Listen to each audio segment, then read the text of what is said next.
நாங்கள் துவங்குகிறோம். ஒற்றுமை.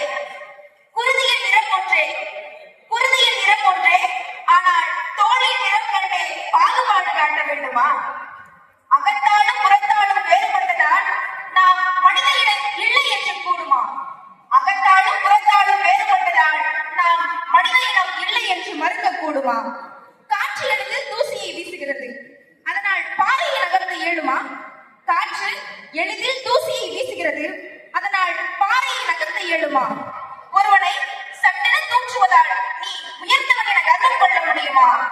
எளியவனின் வேதனையிலே இன்பம் கொள்ள நினைக்கையிலே அவை சுகம்தான் காணுமா? எளியவனின் வேதனையிலே இன்பம் கொள்ள நினைக்கையிலே அவை சுகம்தான் காணுமா? இனியாவது மதம் கடந்த பிரதேசவாதம் துறந்து ஒற்றுமை கொண்டு உறுதி கொண்டு எழுவோமா? இனியாவது மதம் கடந்த பிரதேசவாதம் துறந்து ஒற்றுமை கண்டு உறுதி கொண்டு எழுவோமா? சாதிகள் மட்டும் ஒழிந்து விட்டால் சமத்துவம் என்று கூறலாமா? சாதிகள் மட்டும் ஒழிந்து விட்டால் சமத்துவம் என்று கூறலாமா? ஒற்றுமை நமக்குள் இருந்து விட்டால் வேற்றுமை என்பதே இல்லையடா. படித்தவன் செயல் எல்லாம் என்றால் படித்தவன் ஞானம் எதற்கடா? படைத்தவன் செயல் எல்லாம் என்றால் படித்தவன் ஞானம் எதற்கடா? 5 விரலில் ஏற்றத்தாழ்வு இருந்தாலும் உள்ளங்கை அனைவருக்கும் ஒன்றடா.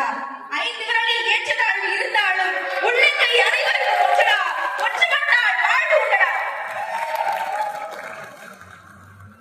சரி, ஒற்றுமையை பத்தி நம்ம இவ்வளவு பேசுறோம். இன்னைக்கு ஒற்றுமைங்கிறது எல்லாத்து மத்தியிலும் இருக்கா அப்படின்னு கேட்டா, சாதியை கடந்து இனத்தை கடந்து மொழியை கடந்து ஒற்றுமையை நம்ம பேசினாலும் கருப்புக்கும் வெள்ளைக்கும் இடைப்பட்ட இடைவெளி மட்டும் இன்றளவும் குறையவே இல்லைங்க. ஏன் அப்படி சொல்றேன்னா, அந்த கருப்புங்கிற ஒரு வார்த்தை என்னுடைய ஒரு லைஃப்ல ஒரு ஸ்டேஜ்ல எனக்கு ஒரு வெற்றிடத்தை ஏற்படுத்துச்சு. நான் ஸ்கூல் படிக்கிற ஸ்டேஜ்ல ஒரு இண்டிபெண்டன்ஸ் டேக்காக ஒரு வெல்கம் டான்ஸ்க்காக, அப்ப நான் ஒரு செகண்ட் ஸ்டாண்டர்ட் படிச்சுட்டு இருந்தேன். இண்டிபெண்டன்ஸ் டேயோட டான்ஸுக்காக நாங்க ப்ரிப்பேர் பண்ணிட்டு இருந்தேன். பிராக்டிஸ்லாம் முடிஞ்சிருச்சு. டான்ஸுக்கு முடிஞ்ச அந்த காஸ்டியூம் ரெடி பண்ணுவோம் இல்லையா, அந்த ஸ்டேஜுக்கு வரும்போது ஒரு ஆரஞ்சு கலர் ஃப்ராக். நல்லா யோசிச்சு பாருங்க, நான் வேற கருப்பா குட்டியான உண்டா இருப்பேனா, அந்த ஆரஞ்சு கலர் ஃப்ராக் போடுறவ எங்களுக்கு டான்ஸ் பிராக்டிஸ் பண்ணி கொடுத்த ஒரு டீச்சர் என்கிட்ட வந்து அந்த ஃபர்ஸ்ட் ரோல ஃபர்ஸ்டா இருக்காங்க, அந்த பொண்ணு மட்டும் வேணாமே. ஏன்னா நைட்ல ப்ரோக்ராம் நடக்க போது லைட்டிங்லாம் இருக்கும், ஆரஞ்சு கலர் ஃப்ராக், அவன் கலர் வேற ரொம்ப டார்க், பாக்குறவங்க ரசிக்க மாட்டாங்க. அதனால வெள்ளையா அழகா இருக்க ஸ்டேஜுக்கு போயிடுவாங்க, பாக்குற எல்லாருமே ரசிப்பாங்க அப்படின்னு சொன்னாங்க. அன்னைக்கு ஸ்டேஜ்ல இருந்து இறங்கும்போது என்னுடைய தாட் எப்படி வந்துச்சு, ஓ வெள்ளையா இருந்தாலும் டான்ஸ் ஆடணும், வெள்ளையா இருந்தாலும் ஸ்டேஜ் ஏறணும், வெள்ளையா இருந்தாலும் டான்ஸ் ஆட முடியும்னு நினைச்சேன். நீங்க சின்ன பிள்ளைல என்ன நினைக்கிறீங்க? கோயிலுக்கு போலாம், நான் நல்லா இருக்கணும், எங்க அம்மா அப்பா நல்லா இருக்கணும், நான் டாக்டர் ஆகணும், இன்ஜினியர் ஆகணும். ஆனா நான் என்ன தெரியுமா வேண்டுவேன், எந்த கோயிலுக்கு எந்த சாமி ஆகணும், நான் வெள்ளையாகணும், நான் வெள்ளையாகணும், நான் வெள்ளையாகணும் தான் வேண்டுவேன். இப்படியே என்னோட நாட்கள் கடக்கும்போது 6ஆவதுல அதே சுதந்திர தினத்துல சுதந்திர தின விழாக்கான முறையை வந்து வேலையில எந்த ஒரு டீச்சர் இந்த பொண்ணு ஆறாவது கீழே இருக்கிறவங்களோ அதே டீச்சர் 6ஆவது கூப்பிட்டு நீ ரொம்ப அற்புதமா பேசுற, உன்னோட ஆசை என்னடி அப்படின்னு கேட்டாங்க. நான் வெள்ளையா அப்படின்னா அவங்கள்ட்ட ஆன்சர் சொன்னேன். ஏன் நீ வெள்ளையாகணும் அவங்க கேட்கும்போது, நான் வெள்ளையா இருந்தாதானே எல்லாரும் என்ன ரசிப்பாங்க, நான் ஸ்டேஜ்ல வெள்ளையா இருந்தாதானே பேசுறதுக்கு எல்லாரும் என்ன கேட்பாங்க அப்படின்னு நீங்க தானே சொன்னீங்க அப்படின்னு சொன்னேன். அப்போதைக்கு அந்த டீச்சர் என்ன நினைச்சாங்கன்னு டக்குனு ஒரு ஆன்சர் பண்ணாங்க. இன்னையிலேருந்து நீ ஒண்ணு ரசிக்கணும்னு நினைக்காத, நீ பேசுறத ரசிக்கணும்னு நினை அப்படின்னு சொன்னாங்க. அன்னைக்கு நினைச்சது எல்லாரும் என்ன ரசிக்கணும்னா நான் பேசுறதுதான் ரசிக்கணும். ஏன் இந்த கதையை இந்த மேடையில நான் சொல்றேன்னா, நம்ம எல்லாருக்கிட்டயுமே முழு திறமைகள் இருக்கலாம், அதே நேரத்தில் நம்ம எல்லாருக்கிட்டயுமே குறைகள் இருக்கும். நம்மளோட திறமைகளையும் நம்மளோட பிளஸ் எல்லாம் நம்ம கண்டுபிடிக்கிறதுக்கு முன்னாடி முதல்ல நம்ம கிட்ட இருக்க மைனஸ் கண்டுபிடிக்கணும். ஏன் மைனஸ் கண்டுபிடிக்கணும்னா, மைனஸ் நடுவுல ஒரு கோடு போட்டா அதை ஈஸியா பிளஸ்ஸா மாத்திடலாம். சோ முதல்ல உங்ககிட்ட இருக்க குறைகள் எல்லாம் கண்டுபிடிச்சு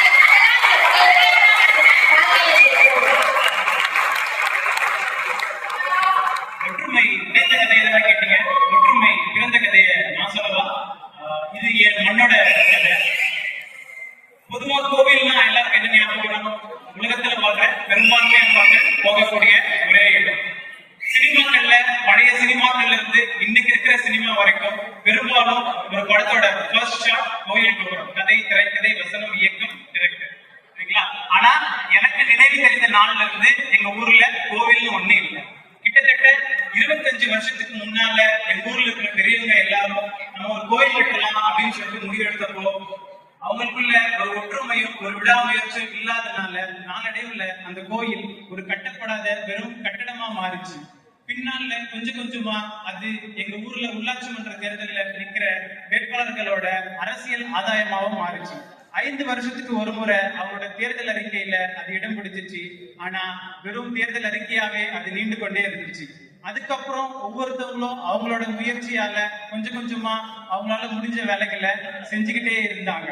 கடைசியா எங்களுக்கு அந்த கோவில் ஒரு கட்டப்படாத கட்டிடமாகவும் இந்த இனத்தால எந்த ஒரு விஷயத்தையும் ஒரு கூட்டு முயற்சியா செய்ய முடியாது அப்படிங்கிற ஒரு அவமான சின்னமாகவும் பிரதிபலிச்சுக்கிட்டே இருந்தது. ஆனா கிட்டத்தட்ட 25 வருஷம் கடந்து எந்த ஒரு இனத்தை பார்த்து எந்த ஒரு குழுவை பார்த்து இவங்களால எந்த ஒரு விஷயத்தையும் கூட்டு முயற்சியா செய்ய முடியாது அப்படின்னு சொல்லிட்டு ஏளனம் பண்ணாங்களோ அவங்க முன்னாடி அங்க கோயிலை வெற்றிகரமா கட்டி முடிச்சோம். அதுக்கு கும்பாபிஷேகமும் நடத்தணும். கடவுள் நம்பிக்கை பெருசா இல்லாதனா அந்த கோவில் வேலைகள்ல என்னை முழுமையா ஈடுபடுத்திக்கிட்டேன். காரணம் அந்த கோவில் என்னுடைய சுயமரியாதையா நான் பார்க்க ஆரம்பிச்சேன். எந்த ஒரு குழுவோ அல்லது ஒரு இனமோ அல்லது ஒரு கட்சியோ அதோட ஆணிவேர் ஒற்றுமை. இது நாள் வரைக்கும் அந்த ஒற்றுமை என்கிட்ட இல்லாம இருந்துச்சு. ஆனா அந்த கோவிலை கட்டி முடிச்சதன் மூலியமா எங்களுக்குள்ள அந்த ஒற்றுமை இன்னும் பலமாகும் அப்படின்னு நாங்க நம்புறோம். எல்லாருமே ஒற்றுமை ஒற்றுமை அப்படின்னு பேசுறீங்க. ஆனா உங்க எல்லாரும் கண்ணுக்கு ஒற்றுமை தெரியலாம். ஆனா என்னோட கண்ணுக்கிட்ட தெரியுது தெரியுமா? ஆணவக்குள்ள தெரியுது. ஆணவக்குள்ள தெரியுது. அதீத அன்பு ஒரு நாள் அனாதை யாரும். அதீத அன்பு ஒரு நாள் அனாதை யாரும். அன்பிற்கு மத்தியில் ஆணவமா கௌரவ கொலை என்பேன். சாதி சாதி என்கிறீர்கள். சாக்கடைகளோடு பன்றி கூட்டங்களா நீங்கள். சாதி சாதி என்கிறீர்கள். சாக்கடைகளோடு பன்றி கூட்டங்களா நீங்கள். எட்டிசை சென்றாலும் சாதியின் கோர உருவம் தலைவிரித்து ஆடுகிறது. தலைமுறை தலைமுறையாய் தலைவிரித்து ஆடுகிறது. பால் போன்ற பெண்ணால் ஆளாய் போனதா உன் வாழ்க்கை. தம்பி, பால் போன்ற பெண்ணால் ஆளாய் போனதா உன் வாழ்க்கை. உன் தம்பி கொண்டு கூட நான் சாகவில்லை. உன் ஒற்றை சொல்லால் சென்றேனடி. உன் சாதிக்காக காதலை முதைத்து விட்டாயே. சாதி கோரப்பிடியில் சாமானிய ஆண்மகனை கொள்வது ஆணவ கொலை என்றால் பெண்மகளை கொள்வது என்னவென்று சொல்வது? பெண்மகளை கொள்வதை என்னவென்று சொல்வேன்? சாதிதான் சமூகம் என்றால் வீசும் காற்று விஷம் கலந்து பரவட்டும். சாதிதான் சமூகம் என்றால் வீசும் காற்று விஷம் கலந்து பரவட்டும்.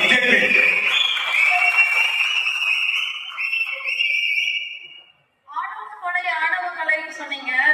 வாங்க, ஆணவ கலையிலயும் ஒரு பாசம் இருக்கு காட்டுறேன்.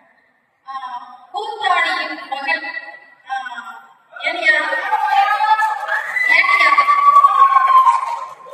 ஏனியா நேற்று போன பள்ளிக்கூடத்துக்கு ஏதோ புத்தகம்னா என்னமா கேட்டாங்க, வாங்கிட்டு வந்துட்டீங்க ஐயா. இன்னைக்கு நைட்டு கூத்து இருக்கு, போயிட்டு நாளைக்கு வாங்கி தரட்டா? மகள் உள்ள வர, அப்பா அப்பா நீங்க பள்ளிக்கூடத்துல புத்தகம் கேட்டாங்கப்பா. ஆமா, நாளைக்கு வாங்கி தரமா சொல்றாங்க. அதுக்கப்புறம் அவங்க அம்மா சொல்றாங்க, ஏனியா பக்கத்து தோட்ட கடந்தது, அங்கா கடை இருக்கு, அங்கெல்லாம் கடந்தது, இதையா பண்ணுவ? நான் மட்டும் என்ன பண்ணுவேன், இன்னைக்கு நைட்டெல்லாம் கூத்தாடினாதான் 500 ரூபாய் கிடைக்கும். நம்ம மகன் வந்து புத்தகம் கேட்டுக்கிறான். கொண்டு வர அப்படியே அப்பா அப்பா இன்னைக்கு ஸ்கூல்ல பள்ளிக்கூடத்துல எங்க மேம் சொன்னாங்க, கூத்தாடினா எதுவும் பெரிய கலையா, 1000 காலத்துல பெரிய கலைன்னு சொன்னாங்க. அப்படியாப்பா?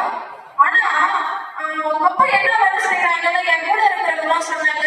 எங்க அப்பா டாக்டரா இருக்காங்க, எங்க அப்பா இன்ஜினியர் இருக்காங்க. அப்பா நான் சொன்னேன், என் அப்பா கூத்தாடி சொன்னேன். அப்ப சொன்னபோது என்னோட பேராசிரியர் சொன்னாங்க, நீ கூத்தாடி மகள் சொல்லும் போது எனக்கு ரொம்ப பெருமையா இருந்துச்சுப்போம். ஆனா நான் பக்கத்துல உட்காரும் போது, உங்க அப்பா நைட்டெல்லாம் தெருவில் ஆடுறாரு, அவங்க முன்னாடி எனக்கு ஒரு மாதிரி கஷ்டமா இருந்துச்சுப்பா. அப்பா கூட சொல்றேன், மகளே நான் தான் இரவு முழுவதும் கூத்தாடி என் கால் வலிக்க சிறுக உனக்கு சேர்த்து படிப்பு கொடுக்கிறேன். ஆனால் என்னை போல் நீ வாழாத, படி, நல்லா படி. ஆனால் நீ படிச்சாதான் இதற்கு மேல நீ பெரியாள ஆக முடியும் என்று ஒரு கூத்தாடி வருத்தி அவன் கலையை ஒருபோதும் இழிவா நினைக்கல. தன் மகள் என்ன மாதிரி கலையை ஆடக்கூடாது, அவளும் படிச்சு பெருசா ஆகணும் ஒரு கூத்தாடியின் கூலி தொழில் என்னன்னா ஒரு நாளைக்கு 500 ரூபாய் தான்.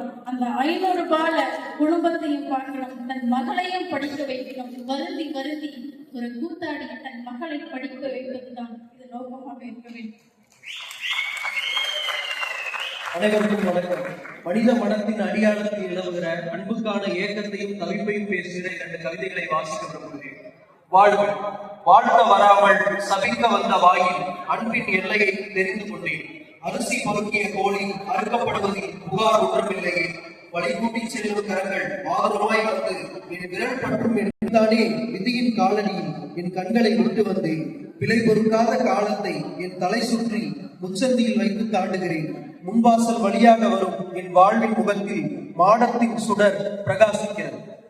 2 மென்மை பயத்தில் பாதுகாப்பின் கம்பு மனிதர்களை அண்டவிடாமல் செய்த மாயம் வினைப்பயனன்றி வேறென்ன பற்றிக் கொள்ள ஆதுரமாய் படர்ந்து விரியும் விரல்களின் தவிப்பை தூரமே நின்று செய்யும் தீர்மானத்தில் ஆணவம் அறியுமா?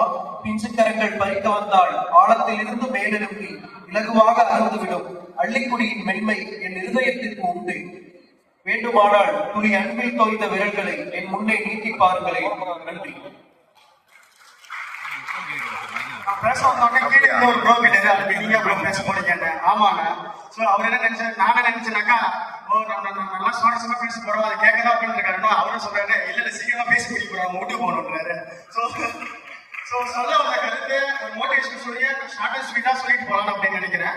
இந்த ஸ்டோரி வந்து எங்க தொடங்குதுன்னா, ஒரு விஞ்ஞானிக்கு ஒரு தவளைக்கு ஃப்ராக் சொல்லுவாங்க இல்லையா, ஒரு தவளைக்கு எத்தனை காலம் இருக்குன்றது எல்லாருக்கும் தெரியுதாங்க. 4 காலம் இருக்கும். ஓகேங்களா? தவளைக்கு 4 காலம் இருக்கும். ஒரு சயின்டிஸ்ட் வந்து அந்த தவளையை வச்சு ஒரு ஆராய்ச்சி பண்ணலாம் அப்படின்னு அவர் வந்து லெபரட்டரிக்கு கூட்டிட்டு போறாரு. லெபரட்டரிக்கு கூட்டிட்டு போனோடனே என்ன பண்ணாரு, முதல்ல தவளையை தாவ சொன்னாரு. தவளை என்ன சொன்னாரு, 4 காலம் நல்லா இருந்தோடனே அவர் ஓரளவு ஒரு தூரத்துக்கு ஜம்ப் பண்ணிடுச்சு. அதான் அந்த மெஷர் பண்ணிட்டு எவ்வளவு தூரம் வந்து அதை தாங்குது அப்படின்ட்டு அதை நோட் பண்ணி வச்சுக்காரு. அடுத்து என்ன பண்றாருனாக்கா, அவளுடைய ஒரு காலை கட் பண்ணிடுறாரு. நீ எத்தனை காலம் இருக்கலாம்? 3 காலம். அந்த 3 காலோட திருப்பி ஜம்ப் அப்படின்னு சொல்றாங்க. அந்த தவளை வந்து ஜம்ப் பண்ணுது. அப்ப எவ்வளவு தூரம் ஜம்ப் பண்ண முடியும்? ஏற்கனவே 4 காலோட ஜம்ப் பண்ணிச்சு, அதோட கம்மியா ஜம்ப் பண்ணும். அடுத்து திரும்பி என்ன பண்றாருன்னு பாத்தீங்கன்னாக்கா, இன்னொரு காலையும் கட் பண்ணிடுறாரு. இப்போ தவளைக்கு எத்தனை காலம் இருக்கும்? 2 காலம் இருக்கும். இப்போ திருப்பி ஜம்ப் பண்ணுங்க அப்படின்னு சொல்றாரு. இப்போ எப்படி ஜம்ப் பண்ணுறாங்க? 3 காலம் இருக்கும் போது எப்படி ஜம்ப் பண்ணுதோ அதோட குறைவா ஜம்ப் பண்ணும். இப்போ என்ன பண்றாரு, திரும்பி இன்னொரு காலம் வந்து வைக்கிறாரு. கடைசியா எத்தனை காலம் இருக்கும்? கடைசியா ஒரு காலம் இருக்கு இல்லையா? திரும்பியே அந்த காலையும் கட் பண்ணிட்டு இப்ப திரும்பியே வந்து ஜம்ப் பண்ண சொல்றாரு. தவளையால நகரவே முடியல. எல்லா காலையும் வெட்டிட்ட பிறகு தவளையால ஜம்ப் சொல்றாரு. அந்த விஞ்ஞானி தவளை வந்து ஜம்ப் பண்ண ட்ரை பண்ணுது. ஆனா நல்லா உடல் அசைக்கும். ஜம்ப் பண்ணதுக்கான எதுவும் பண்ண முடியல. ஆனா தவளைக்கு நல்லா உடல் விஞ்ஞானிகள் ஜம்ப் பண்ண சொல்றாரு அப்படின்னு சொல்லி இப்போ அந்த அவுட்புட்ல அந்த விஞ்ஞானியுடைய அவுட்புட்ல என்ன எழுதிருக்காங்க, 4 காலையும் வெட்டினாக்கா தவளையாளுக்கு காலு கேட்காது, ஏன்னா ஜம்ப் பண்ணவே இல்லையே அப்படின்னு எழுதி கதையை முடிச்சுறாரு. ஸோ இதுல இருந்து என்ன சொல்றாங்கனாக்கா, எல்லா விஷயமும் வெற்றி கிடைச்சா 4 பேர் வந்து ரெகனைஸ் பண்ணுவாங்க, அதுக்காக வந்து வெற்றி கிடைக்கலையே அப்படின்னு சொல்லி குழம்பாம எல்லா முயற்சியிலையும் நம்மளுக்கு தான் தெரியும் எவ்வளவு முயற்சி நம்ம எடுக்கிறோம்னு சொல்லி. ஸோ எல்லா முயற்சியிலையும் நம்ம முயற்சி கண்டினியூஸா வெற்றி பண்ணணும்னு நினைக்கிறேன். அப்புறம் நம்ம முயற்சி அடைஞ்சதான் சில பேர் சிரிப்போம் அப்படின்னு சில பேர் நினைச்சிட்டு இருக்காங்க. சின்ன சின்ன மூவ்மெண்ட்லையும் எல்லா இடத்துலையும் நம்ம சிரிக்க கத்துக்கணும். இப்போ ஒரு ஃபேமஸான ஒரு டைரக்டர் ஒரு கொஸ்டின் ஒன்று கேட்கறாங்க, நீங்க எப்போ வந்து சிரிப்பு படத்தை ஒரு படம் எடுக்கிறவர் அவருக்கு கேட்கறாங்க, எப்போ வந்து நீங்க சீக்கிரமா வந்து சிரிப்பு படத்தை எடுப்பீங்க? உங்க படத்தை பார்த்தா மட்டும் தான் எனக்கு சிரிப்பு வருது, வேற எந்த படத்தையும் பார்த்தாக்கா எனக்கு சிரிப்பு வர மாட்டேங்குது அப்படின்னு அவர் சொல்லி முடிக்க உடனே அந்த டேரக்டர் சொல்றாரு, நீங்க வந்து கொரியா சைட் எல்லாம் போய் பாருங்க, ரஷ்யாவெல்லாம் போர் நடக்குது, அங்கெல்லாம் குழந்தைங்க எல்லாம் நான் எடுக்கிற படம் பார்த்து சிரிப்பாங்களா அப்படின்னு கேட்கிறேன். ஸோ சிரிப்போட வேல்யூவை ஒரு முயற்சியோட வேல்யூவை நீங்க எல்லாரும் புரிஞ்சுக்கிட்டா வாழ்க்கை நிச்சயம் வெற்றி பெறலாம் சொல்லி நன்றி.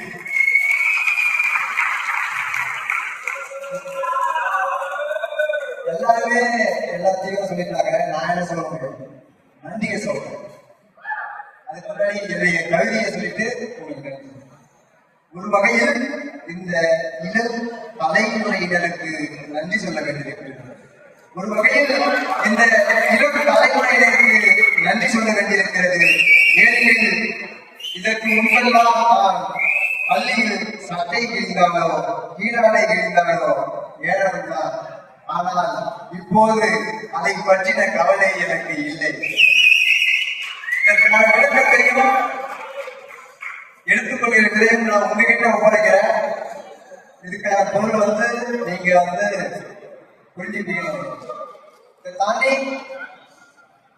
இந்த விழாவை ஏற்பாடு செய்த தமிழக அரசுக்கும் இந்த விழாவை சிறப்பாக நடத்திய தாக்கோவிற்கும் இவ்வளவு 3 நாட்கள் எங்களை வழிநடத்திய எங்களுடைய இலக்கிய கலை அண்ணன் அருள் அவர்களுக்கும் தனிப்பட்ட முறையில் கந்தசாமி அவர்களுக்கு நன்றி சொல்ல நான் கடமைப்பட்டிருக்கிறேன். அவர் திருவண்ணாமலையில் பணியாற்றிய போது நான் சிறுபிள்ளை. அதை காரணம் நான் ஒரு மாவட்ட ஆட்சியராக வேண்டும் என்ற கனவு மனதில் போட்டிருக்கிறேன். Thank you sir. கதையில் தொடங்கி கதையில் தொடர்ந்து கவியில் முடிக்கிறோம். நாங்கள் இலக்கியங்களை மாணவர்கள். இலக்கியம் எங்கள் ஆயுதம்.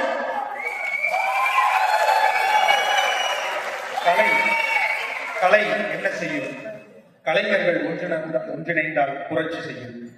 இவங்க எல்லாருமே தனித்தனி திறமைகள் கொண்டவர்கள். இவங்க எல்லாருமே ஒருங்கிணைப்பது மட்டும்தான் என்னுடைய வேலையா இருந்துச்சு. தாட்கோவும் ஆதிதிராவிடர் பழங்குடி நலத்திறமை எப்படி செஞ்சதோ அந்த சிறு முயற்சியா நான் செஞ்சேன். நீங்க சொன்னா நம்ப மாட்டீங்க, அரை மணி நேரத்துக்கு முன்னாடிதான் இந்த ஒருங்கிணைப்பும் நடந்தது. இந்த 3 நாட்களுடைய வெளிப்பாடுதான் இந்த இலக்கிய கலை. நன்றி.